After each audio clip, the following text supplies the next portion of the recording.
കള്ളക്കുറിച്ചിയിലെ വ്യാജ മദ്യ ദുരന്തത്തിൽ മരിച്ചവരുടെ എണ്ണം 55ആയി ഉയർന്നു. ചികിത്സയിലുള്ള 115 പേരിൽ 27 പേരുടെ നില ഗുരുതരമാണെന്ന് കള്ളക്കുറിച്ചിയിൽ ക്യാമ്പ് ചെയ്യുന്ന നമ്മുടെ വാർത്താസംഘം അറിയിക്കുന്നു. തമിഴ്നാട് സർക്കാരിനെതിരെ ഇന്നും പ്രതിഷേധത്തിനും സാധ്യത. കൂടുതൽ വിശദാംശങ്ങളുമായി കള്ളക്കുറിച്ചിയിലെ കരുണാപുരം കോളനിയിൽ നിന്ന് ശ്രീകാന്തും അതേപോലെ കള്ളക്കുറിച്ചിയിൽ നിന്ന് മനീഷ് മൂർത്തിയും നമുക്കൊപ്പം തത്സമയം ചേരുകയാണ്. ആദ്യം ശ്രീകാന്തിലേക്ക്. Good morning to both of you. Sreekanth, യഥാർത്ഥത്തിൽ ഈ കരുണാപുരത്തെ പിന്നെയും ഇന്നലെ ശ്രീകാന്ത് പറഞ്ഞ ഒരു കാര്യം ഞാൻ ശ്രദ്ധിച്ചു. രാവിലെ മുതൽ വൈകുന്നേരം വരെ അവിടെ നിൽക്കുമ്പോൾ ഈ ഒഴിയാതെ മൃതദേഹങ്ങൾ വന്നുകൊണ്ടിരിക്കുന്ന ഒരു ഗ്രാമപ്രദേശത്തേക്ക്, ആ സ്ഥിതിയാണോ ഇപ്പോഴും അവിടെ തുടരുന്നത്?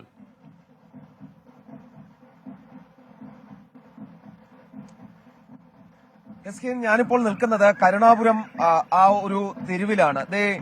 ഇപ്പോൾ ആ ദൃശ്യങ്ങളിൽ കാണാം, കുറെ ആളുകൾ നിന്ന് കൊട്ടുന്നുണ്ട്. അത് ഇവിടുത്തെ ഒരു ആചാരമാണ്. ഒരാൾ മരിച്ചു കഴിഞ്ഞാൽ ഇങ്ങനെ കൊട്ടും പാട്ടുമൊക്കെ ആയിട്ടാണ് ശ്മശാനത്തിലേക്ക് കൊണ്ടുപോകുന്നത്. അതായത് അതിനൊരർത്ഥമേ ഉള്ളൂ, അവിടെ ഒരു മൃതദേഹം കൂടി അടക്കം ചെയ്യുന്നതിന് വേണ്ടി ഇപ്പോൾ തയ്യാറെടുക്കുകയാണ്, അന്ത്യകർമ്മങ്ങൾ നടക്കുകയാണ്. അതായത് ഞാൻ ഇവിടെ വന്ന് 3 ദിവസമാകുന്നു. ഈ 3-ാം ദിവസവും ഇവിടെ മൃതദേഹങ്ങൾ ഇങ്ങനെ വന്നുകൊണ്ടേയിരിക്കുന്നു. ആശുപത്രിയിൽ നിന്നും, കള്ളക്കുറിച്ചി ആശുപത്രിയിൽ നിന്നും വന്നുകൊണ്ടേയിരിക്കുന്നു. സംസ്കാര ചടങ്ങുകൾ ഒരു വശത്ത് നടക്കുന്നു. ശേഷം അത് ഇവിടെ നിന്നും ഈ മൃതദേഹം തൊട്ടടുത്തുള്ള ശ്മശാനത്തിലേക്ക് കൊണ്ടുപോകുന്നു. ഈ കാഴ്ചയ്ക്ക് ഒരു മാറ്റവും വന്നിട്ടില്ല ഈ 3 ദിവസത്തിനിടയിൽ എന്നുള്ളതാണ് ഏറ്റവും പ്രധാനപ്പെട്ട കാര്യം. ഇന്നിപ്പോൾ രാവിലെ ഒരാളുടെ മൃതദേഹമാണ് കൊണ്ടുവന്നത്. ഇനി 3 പേരുടെ മൃതദേഹം കൂടി ഇങ്ങോട്ടേക്ക് എത്താനുണ്ട്. അതായത് ഘട്ടം ഘട്ടമായി ഓരോ വീടുകൾക്ക് മുൻപിലും ഈ ദൃശ്യത്തിൽ കണ്ടാൽ നമുക്ക് മനസ്സിലാകും, ഒരു ചെറിയ വഴിയാണ്. അപ്പുറവും ഇപ്പുറവുമായി ചെറിയ കുടിസ് മുറികളുള്ള വീടുകളാണ്. ആ വീടുകളുടെ എല്ലാം മുന്നിൽ ഇങ്ങനെ പെട്ടിയിൽ അടുക്കി വെച്ചിരിക്കുകയാണ് മൃതദേഹങ്ങൾ. ഓരോ വീടിന്റെയും മുന്നിൽ ഇപ്പോൾ ഫ്ലക്സുകൾ, ഈ മരിച്ച ആളുകളുടെ ഫ്ലക്സുകൾ തൂക്കിയിട്ടുണ്ട്. അത്തരത്തിൽ ഹൃദയഭേദകമായ കാഴ്ച വന്ന അന്ന് മുതൽ കാണാൻ സാധിക്കുന്നു. ഏറ്റവും പുതിയ വിവരം കൂടി വന്നിട്ടുണ്ട്. 55 പേർ ഈ കള്ളക്കുറിച്ചിയിൽ ഇതുവരെ മരിച്ചു എന്നുള്ള വിവരമാണ് പുറത്തുവരുന്നത്. അത് ഏറ്റവും ലേറ്റസ്റ്റ് അപ്ഡേറ്റ് ആണ്. അതിൽ 115 പേർ ഇനിയും ആശുപത്രിയിലുണ്ട്.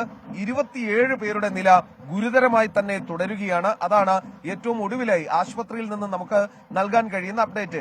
ഒരു വളരെ മോശം ഒരു പരിപാടി നടന്നത് എന്താണെന്നാൽ, ഈ 3 പേരെ കൂടി ഇന്നലെ രാത്രി ആശുപത്രിയിൽ പ്രവേശിപ്പിച്ചു. അതിന് കാരണം ഈ മൃതദേഹങ്ങൾ അടക്കം ചെയ്യുന്നതും സംസ്കാരവും ഇതെല്ലാം കണ്ടതിന് ശേഷം നേരത്തെ വീട്ടിൽ വാങ്ങിവെച്ചിരുന്ന അതേ സാധനം തന്നെ, അതേ ചാരായം തന്നെ എടുത്തടിച്ച് ദേഹാസ്വാസ്ഥ്യമുണ്ടായി ഈ 3 പേരെ ആശുപത്രിയിലേക്ക് മാറ്റി എന്നുള്ളതാണ്. അത്തരത്തിൽ ഈ ആളുകളോട് പറഞ്ഞാൽ കേൾക്കാത്ത ആളുകളും ധാരാളമായുണ്ട്. ആരോഗ്യവകുപ്പിനെ വളരെ ബുദ്ധിമുട്ടിക്കുന്ന കാര്യവും അതുതന്നെയാണ്. ആരോഗ്യമന്ത്രിയുടെ ഒരു പ്രതികരണം നമുക്ക് കിട്ടിയിട്ട് അല്പസമയത്തിനകം അത് നമുക്ക് നൽകാൻ സാധിക്കും. അതായത് ആശുപത്രിയിലേക്ക് വിളിച്ചാൽ ചെല്ലില്ല, മാത്രമല്ല ഈ വ്യാജമദ്യം കഴിച്ചിട്ടുണ്ടെങ്കിൽ മിണ്ടാതെ വീട്ടിൽ കയറി കിടക്കും. ഞങ്ങളിപ്പോൾ വന്ന വഴിയിൽ ഒരു വീട്ടിലും സമാനമായ രീതിയിൽ ഒരാൾ ഇങ്ങനെ ഈ വ്യാജച്ചാരായം തന്നെ കഴിച്ച് ദേഹാസ്വാസ്ഥ്യം വന്ന് അകത്ത് കിടക്കുന്നുണ്ട്. പക്ഷേ അവിടേക്ക് കയറി ദൃശ്യങ്ങൾ പകർത്താൻ നമുക്ക് സാധിക്കില്ല. കാരണം ശ്രീകാന്ത് റിപ്പോർട്ട് ചെയ്യുന്ന പോലെ കള്ളക്കുറിച്ചിയിൽ 55 പേർ മരിച്ചു എന്ന രീതിയിലുള്ള വാർത്തകളാണ് ഇപ്പോൾ വരുന്നത്. മാത്രമല്ല 115 ആളുകൾ ചികിത്സയിലുള്ളതിൽ 27 പേരുടെ നില ഗുരുതരമായി തുടരുന്നു എന്ന വാർത്തയും വരുന്നുണ്ട്. മാത്രമല്ല ചില ഗ്രാമങ്ങളൊക്കെ മൃതദേഹങ്ങൾ കാത്തിരിക്കുന്ന പോലെയാണ് അവരുടെ അവസ്ഥ. എന്തെന്നില്ലാത്ത ദുരിതപൂർണമായ ദുഃഖകരമായ ഒരു അവസ്ഥയാണ് ഈ കള്ളക്കുറിച്ചിയിലും പരിസര പ്രദേശങ്ങളിലും നിലനിൽക്കുന്നത് എന്നാണ് നമ്മുടെ വാർത്താസംഘം അവിടെ സന്ദർശിച്ചപ്പോൾ മനസ്സിലായത്. വ്യവസ്ഥാപിതമായ കുറ്റകൃത്യങ്ങളിൽ ഏർപ്പെടുന്ന ആളുകളുടെ എണ്ണം ഇവിടെ വളരെ കൂടുതലാണ്. ഇതിലെ ഏറ്റവും മുഖ്യ പ്രതി, ഈ വിഷമദ്യ ദുരന്തത്തിലെ മുഖ്യ പ്രതി തന്നെ 100ഓളം കേസുകൾ പ്രതിയാണെന്ന് അറിയുമ്പോഴാണ് ഇവരെയൊക്കെ സഹായിക്കാൻ നമ്മുടെ സംവിധാനങ്ങൾ തയ്യാറാകുന്നു എന്നത് തെളിവായി ശ്രീകാന്ത് റിപ്പോർട്ട് ചെയ്യുന്നുണ്ടായിരുന്നു. ശ്രീകാന്ത് തുടരുകയാണ്. പറയൂ ശ്രീകാന്ത്, ഇതേത് ഗ്രാമമാണ് ശ്രീകാന്ത്?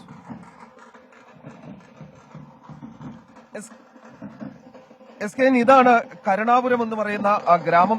ഒരു വീട്ടിൽ തന്നെ 2 പേർ മരിച്ച് ആ വീട്ടിലെ ഇപ്പോൾ 2ാമത്തെ ആളുടെ മൃതദേഹം അടക്കം ചെയ്യാനുള്ള അതിന്റെ സംസ്കാര ചടങ്ങുകൾ നടക്കുന്ന ദൃശ്യങ്ങളാണ് നമുക്ക് ഇപ്പോൾ കാണാൻ സാധിക്കുന്നത്. ഇത് കരുണാപുരം ഗ്രാമമാണ്. ഈ ഗ്രാമത്തിനുള്ളിലേക്ക് കയറി കഴിഞ്ഞാൽ നമുക്ക് കാണാൻ സാധിക്കുന്നത് ഓരോ വീടുകൾക്ക് മുൻപിലും ഇതുപോലെ മൃതദേഹങ്ങൾ ഇങ്ങനെ ഇട്ടിരിക്കുന്നത് കാണാം. ചില വീടുകൾക്ക് മുന്നിൽ മരിച്ച ആളുകളുടെ ഫ്ലക്സുകൾ തൂക്കിയിരിക്കുന്നത് കാണാം. പല വീടുകളിലും ആളുകൾ, ദുഃഖാർത്തരായിരിക്കുന്ന ആളുകളെ നമുക്ക് കാണാൻ സാധിക്കും. അത്തരത്തിൽ ആകെ മരണം താണ്ഡവമാടിയ സ്ഥലം എന്ന് കരുണാപുരത്തെ പറയാം. 55 പേർ ഏറ്റവും പുതിയ കണക്കനുസരിച്ച് ഈ ഗ്രാമത്തിൽ മരിച്ചു എന്നുള്ളതാണ് നമുക്ക് നൽകാൻ കഴിയുന്ന കാര്യം. ഏറ്റവും പ്രധാനപ്പെട്ട ഒരു കാര്യം, ഈ സംഭവങ്ങൾ ഇത്രയും ഉണ്ടാകുമ്പോഴും ഇവിടുത്തെ ചില ആളുകൾ ഈ വാങ്ങിവെച്ച മദ്യം അത് വീണ്ടും എടുത്ത് കഴിക്കുന്ന ഒരു സാഹചര്യമുണ്ട്. ആ ദൃശ്യങ്ങൾ ഒന്നുകൂടി കാണിക്കാം. ഈ കാണുന്ന സ്ഥലത്ത് ഞാൻ വന്നിട്ട് 3ാമത്തെ ദിവസമാണിത്. ഈ 3 ദിവസവും നമ്മൾ കാണുന്ന കാഴ്ച ഇത് തന്നെയാണ്.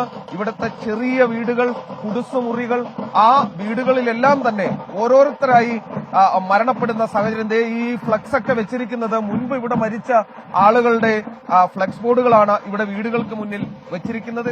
ഈ വീടുകൾ തന്നെ കണ്ടാൽ അറിയാം എത്ര സാധാരണക്കാരും എത്ര പാവപ്പെട്ടവരുമായ ജനങ്ങളാണ് ഇവിടെ താമസിക്കുന്നത് എന്നുള്ളത്. ഈ കരുണാപുരം ഗ്രാമത്തിൽ താമസിക്കുന്ന ആളുകൾ അത്രയധികം പാവപ്പെട്ടവരും അതോടൊപ്പം തന്നെ അത്രയധികം സാധാരണക്കാരുമായ ആളുകളാണ്. ഇവരാണ് ഈ വിഷമദ്യം കഴിച്ച് മരണപ്പെടുന്ന സാഹചര്യം ഉണ്ടായത്.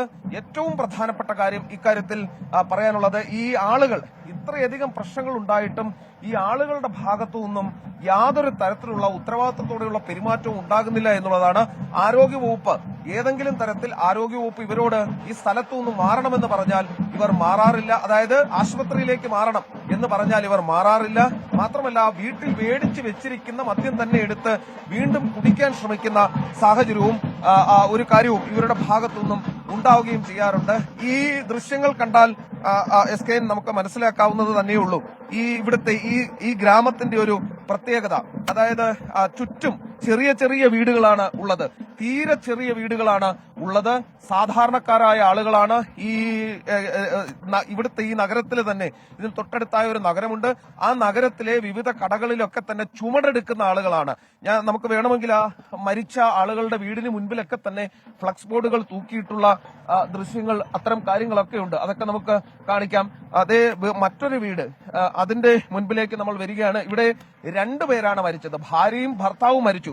നമ്മളുടെ നാട്ടിലേതുപോലെ ഇവിടെ പുരുഷന്മാർ മാത്രമല്ല ഇത്തരത്തിൽ മദ്യപിക്കുന്നത്, സ്ത്രീകളും മദ്യപിച്ചിട്ടുണ്ട്. മരിച്ചവരുടെ കൂട്ടത്തിൽ 3 സ്ത്രീകളുമുണ്ട് എന്നുള്ളതാണ് SKN ഏറ്റവും വിരോധാഭാസം. സ്ത്രീകളടക്കമുള്ളവർ ഈ വ്യാജച്ചാരായം കഴിച്ച് അവർ മരിച്ചിട്ടുണ്ട് എന്നുള്ളതാണ് ഇവിടെ നിന്ന് നമുക്ക് കിട്ടുന്ന ഏറ്റവും പ്രധാനപ്പെട്ട കാര്യം. ഈ വീട്ടിന് മുൻപിലും ഇപ്പോൾ ഈ മൃതദേഹം വയ്ക്കുന്നതിന് വേണ്ടിയുള്ള സംവിധാനം ഒരുക്കി വെച്ചിട്ടുണ്ട്. അല്പസമയത്തിനകം മൃതദേഹം ഇവിടേക്ക് എത്തും. അതിനുവേണ്ടിയാണ് ഈ സംവിധാനം ഇവിടെ സജ്ജീകരിച്ചു വെച്ചിരിക്കുന്നത്. സമാനമായ രീതിയിൽ നമ്മൾ വന്ന സമയത്തൊക്കെ തന്നെ നിരവധി വീടുകൾക്ക് മുൻപിൽ ഇതേ കാര്യം തന്നെയാണ് നമുക്ക് കാണാൻ സാധിച്ചിരുന്നത്. ഇതേ രീതിയിൽ തന്നെയാണ് മൃതദേഹങ്ങൾ വന്നുകൊണ്ടേയിരുന്നത്. ഈ വഴികളൊക്കെ തന്നെ കണ്ടു നോക്കാം. SKN കരുണാപുരം തെരുവാണ് ഇത്. സാധാരണക്കാർ മാത്രം താമസിക്കുന്ന തെരുവാണിത്. അന്നന്നത്തെ അന്നത്തിന് വേണ്ടി പണിയെടുത്ത് ജീവിക്കുന്ന ആളുകൾ താമസിക്കുന്ന തെരുവാണിത്. അവിടെയാണ് ഈ മരണം വിതച്ച് വിഷമദ്യം വിതരണം ചെയ്തത്. ഈ കോളനിക്കുള്ളിൽ തന്നെയുള്ള ആളുകളാണ് ഇത്തരത്തിൽ ഈ മദ്യം വിതരണം ചെയ്തത് എന്നുള്ളതാണ് ഏറ്റവും പ്രധാനപ്പെട്ട കാര്യം. SKN 55 പേരാണ് SKN മരിച്ചത്. മുൻപ് തമിഴ്നാട്ടിൽ വിഷമദ്യ ദുരന്തം ഉണ്ടായിട്ടില്ല എന്നല്ല, 55 പേർ ഇവിടെ മരിച്ചത് ഒരു പക്ഷേ ഇത് ആദ്യമായിട്ടായിരിക്കും. മുൻപ് ജയലളിതയുടെ കാലത്ത് 2001 സമാനമായ രീതിയിൽ ഇങ്ങനെ ഒരു സംഭവം ഉണ്ടായിട്ടുണ്ട്. പക്ഷേ ഇത്രയധികം പേർ മരിച്ചതായി കേട്ടിട്ടില്ല. പക്ഷെ അതിനുശേഷം ഇത്രയധികം പേർ മരിക്കുന്നത് ഇതാദ്യമായാണ്. 115 പേർ ആശുപത്രിയിൽ തുടരുന്നു. 27 പേരുടെ നില ഇപ്പോഴും ഗുരുതരമായി തന്നെ തുടരുകയും ചെയ്യുന്നു. അതാണ് ഇവിടെ നിന്നും നൽകാൻ കഴിയുന്ന ഏറ്റവും പ്രധാനപ്പെട്ട കാര്യം. ഇവിടുത്തെ ആളുകളോട് പറയാനുള്ളത്, ആരോഗ്യവകുപ്പിന്റെ ഭാഗത്തുനിന്നും പറയുന്നത്, എത്രയും വേഗം ദേഹാസ്വാസ്ഥ്യമുണ്ടായാൽ ആശുപത്രിയിലേക്ക് പോകണം, വീടിനുള്ളിൽ തന്നെ ഇരിക്കരുത് എന്നുള്ളതാണ് ഇവിടെയുള്ള ആളുകളോട് ആരോഗ്യവകുപ്പും ചൂണ്ടിക്കാണിക്കുന്നത്. SKN. ഓക്കെ, ശ്രീകാന്താണ് കള്ളാക്കുറിച്ചിയിലെ കരുണാപുരത്തു നിന്നും നമുക്കിപ്പം തത്സമയം ചേർന്നത്. നമ്മുടെ വാർത്താ സംഘം അവിടെ തുടരുകയാണ്. 55 മനുഷ്യജീവനുകളെടുത്ത വിഷമദ്യ ദുരന്തമാണ് ഉണ്ടായത്. ഇപ്പോഴും ആശുപത്രിയിൽ ചികിത്സയിലുണ്ട് 115 ആളുകൾ. അതിൽ 20-ലധികം ആൾക്കാരുടെ നില, 27 പേരുടെ നില അതീവ ഗുരുതരമായി തുടരുന്നു എന്നാണ് കള്ളാക്കുറിച്ചിയിൽ നിന്നും ഞങ്ങളുടെ വാർത്താ സംഘം റിപ്പോർട്ട് ചെയ്യുന്നത്. ഇന്ന് തമിഴ്നാട് നിയമസഭയുടെ പ്രത്യേക സമ്മേളനമുണ്ട്. ഇന്നലെയും നിയമസഭ കലുഷിതമായി, പ്രതിപക്ഷം വലിയ ബഹളം വെച്ചു നിയമസഭയിൽ. ഇന്നും ഈ പ്രതിഷേധങ്ങൾ പ്രതീക്ഷിക്കുന്നു. മനീഷ് മൂർത്തി നമുക്കൊപ്പം ചേരുന്നു കള്ളാക്കുറിച്ചിയിൽ നിന്ന്. മനീഷ് മൂർത്തി, ഗുഡ് മോർണിംഗ്. ശരിക്കും അവിടുത്തെ പ്രഭാതം ഇരുണ്ട് തന്നെ കിടക്കുകയാണെന്ന് ഞാൻ മനസ്സിലാക്കുന്നു. വിഷമദ്യ ദുരത്തിൻ്റെ അക്രമം അവിടെ കൂടുതലാണെന്ന് മനസ്സിലാക്കുന്നു. ഇന്ന് തമിഴ്നാട് നിയമസഭ ഇളകി മറിയും, കലുഷിതമാകും, കൊടുങ്കാറ്റടിക്കും എന്ന കാര്യത്തിൽ സംശയമില്ല. പ്രതിപക്ഷത്തിന് വീണ് കിട്ടിയ ആയുധമാണ്. സ്റ്റാലിൻ ഗവൺമെൻറ്റിനെതിരെ അത് അവർ പ്രയോഗിക്കുകയും ചെയ്യും. വിവരങ്ങൾ.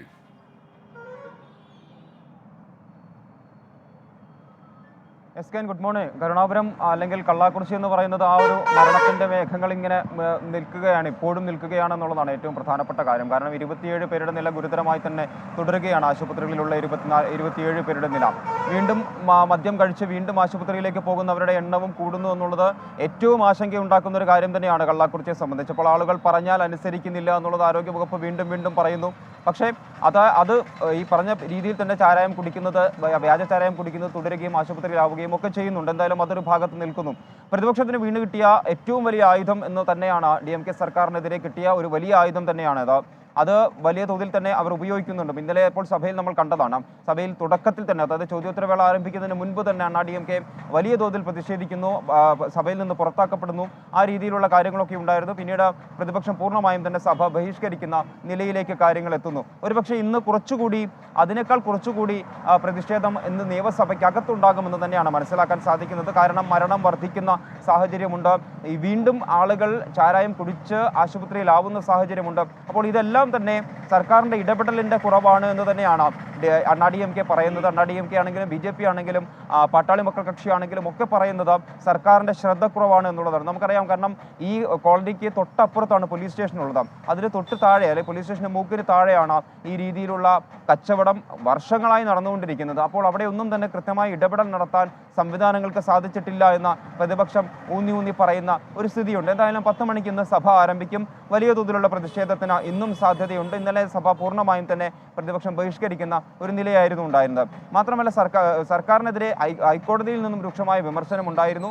DMKയെ സംബന്ധിച്ച് DMK നൽകിയ ഹർജി പരിഗണിക്കുമ്പോൾ, അത് CBIക്ക് കേസ് കൈമാറണമെന്നുള്ള ഒരു ഹർജി പരിഗണിക്കുമ്പോൾ അതും രൂക്ഷമായ വിമർശനം തന്നെയാണ് സർക്കാരിനെതിരെ ഉണ്ടായിരുന്നത്. വ്യാജമദ്യ ദുരന്തങ്ങളിൽ നിന്ന് എന്താണ് സർക്കാർ പഠിച്ചത്, എന്താണ് ഇത്രയും കാലമായി ചെയ്തുകൊണ്ടിരിക്കുന്നത്, ഇനി ഇപ്പോൾ നിലവിലുള്ള കള്ളാക്കുറിച്ചിയിൽ നടത്തിയ നടപടികൾ എന്തൊക്കെ തുടങ്ങിയ രീതിയിൽ ഡിവിഷൻ ബെഞ്ചിന്റെ ഭാഗത്തു നിന്നൊരു അതിരൂക്ഷമായ വിമർശനം എന്തായാലും ഉണ്ടായിരുന്നു. BJP സംബന്ധിച്ചാണെങ്കിൽ BJP പ്രത്യക്ഷ സമരം ഇന്ന് ആരംഭിക്കുകയാണ് തമിഴ്നാട്ടിലുടനീളം കള്ളാക്കുറിച്ചി വിഷയത്തിൽ. കാരണം ഇന്നിപ്പോൾ ജില്ലാ ആസ്ഥാനങ്ങളിൽ പ്രതിഷേധ സംഗമങ്ങൾ സംഘടിപ്പിക്കുമെന്നുള്ളത് സംസ്ഥാന അധ്യക്ഷൻ നേരത്തെ തന്നെ പറഞ്ഞിരുന്നു. അതെന്തായാലും ഇന്ന് എല്ലാ ജില്ലാ ആസ്ഥാനങ്ങളിലും നടക്കും. അപ്പോൾ ആ രീതിയിൽ പ്രത്യക്ഷ സമരത്തിന് കൂടി പ്രതിപക്ഷം ഇന്നു മുതൽ ആരംഭിക്കുന്നു എന്നുള്ളതാണ്. കൃത്യമായ ഇടപെടലുകൾ ഇനിയും ഉണ്ടായില്ലെങ്കിൽ സെക്രട്ടേറിയറ്റ് ഉപരോധമടക്കമുള്ള സമരപരിപാടികളിലേക്ക് BJP കടക്കുമെന്നും സംസ്ഥാന അധ്യക്ഷൻ അറിയിച്ചിട്ടുണ്ട്. അപ്പോൾ അങ്ങനെ നിയമസഭയ്ക്കകത്തും പുറത്തും പ്രതിപക്ഷം കാര്യമായി തന്നെ ഈ ഒരു കാര്യത്തെ ഉപയോഗിക്കുന്നുണ്ട്, കള്ളക്കുറിച്ചിയെ ഉപയോഗിക്കുന്നുണ്ടോ എന്നുള്ളതാണ് ഏറ്റവും പ്രധാനമായി പറയേണ്ട ഒരു കാര്യം. വരും ദിവസങ്ങളിൽ ഈ പ്രതിഷേധം വലിയ തോതിൽ വർദ്ധിക്കാനുള്ള സാധ്യതയുമുണ്ട്. Okay, thank you. മനീഷ് മൂർത്തിയാണ് കള്ളാക്കുറിച്ചിയിൽ നമുക്കൊപ്പം ചേർന്നത്. ഇന്നലെ തമിഴ്നാട് നിയമസഭയിലെ പ്രതിപക്ഷ അംഗങ്ങൾ മുഴുവൻ എത്തിയത് കറുത്ത വസ്ത്രം അണിഞ്ഞായിരുന്നു. പ്രതിഷേധ സൂചകമായിട്ടായിരുന്നു അവർ ഇന്നലെ കറുപ്പിനോട് പ്രണയം കാണിച്ചത്. എന്തായാലും ഇന്നും തമിഴ്നാട് നിയമസഭ ചേരുന്നുണ്ട്. പ്രതിഷേധം കടുക്കുമെന്ന കാര്യത്തിൽ സംശയമില്ല. അതിനിടയിൽ കുഞ്ഞിക്കണ്ണൻ ചോദിക്കുന്നു, SK നമ്മുടെ കൊല്ലം സുധിയുടെ വീടിൻ്റെ പണി എന്തായി എന്ന് ചോദിക്കുന്നു. ആ പണി ഏതാണ്ട് അവസാന ഘട്ടത്തിലേക്ക് കടക്കുകയാണ്. അത് പൂർത്തിയാകും.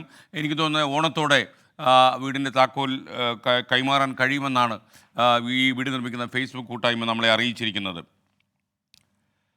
പ്രേക്ഷകർക്ക് അറിയുന്നത് പോലെ ഫ്ലവേഴ്സിൻ്റെ ധാർമ്മിക പിന്തുണയിൽ ഒരു ഫേസ്ബുക്ക് കൂട്ടായ്മ തന്നെയാണ് ഈ കെട്ടിടം കൊല്ലം സുധി എന്ന കലാകാരന് വേണ്ടി നിർമ്മിച്ച് നൽകുന്നത്. അതുപോലെ വിക്രമുള്ള ഒരു കാര്യം പറഞ്ഞു, മൂക്കിടിച്ച് പരത്തിയ കഥയൊന്ന് പറയൂ, കാലത്തെ ഞാനൊന്ന് സന്തോഷിക്കട്ടെ എന്നാണ് പറയുന്നത്. എൻ്റെ വിക്രമുള്ള അതേ മാനസികാവസ്ഥയിലാണ് ഞാനും. പക്ഷേ പ്രശ്നം എന്താണെന്ന് വെച്ചാൽ ഇതിനകത്തൊരു പോക്സോ കേസൊക്കെ ഇൻവോൾവ് ചെയ്തിരിക്കുന്നതുകൊണ്ട് നമുക്കങ്ങനെ വിശദമായിട്ട് പോകാൻ പറ്റില്ല. അല്ലെങ്കിൽ ഈ ചേച്ചിയുടെ ഒരു ഇൻ്റർവ്യൂ നമ്മൾ രാവിലെ എടുത്ത് കൊടുത്തതന്നെ. കാരണം ആ ഇടിയുടെ ശക്തി എത്രയുണ്ട്, ആ ഈ മൂക്കിൻ്റെ പാലം എത്രമാത്രം പരന്നു, ഇതൊക്കെ നമുക്കറിയാൻ താല്പര്യമുണ്ട്. പക്ഷേ നമുക്ക് ചെറിയ പരിമിതികളുണ്ട്. ഇപ്പോൾ സമയം 7 മണി കഴിഞ്ഞ് 33 മിനിറ്റും 55 സെക്കൻഡും.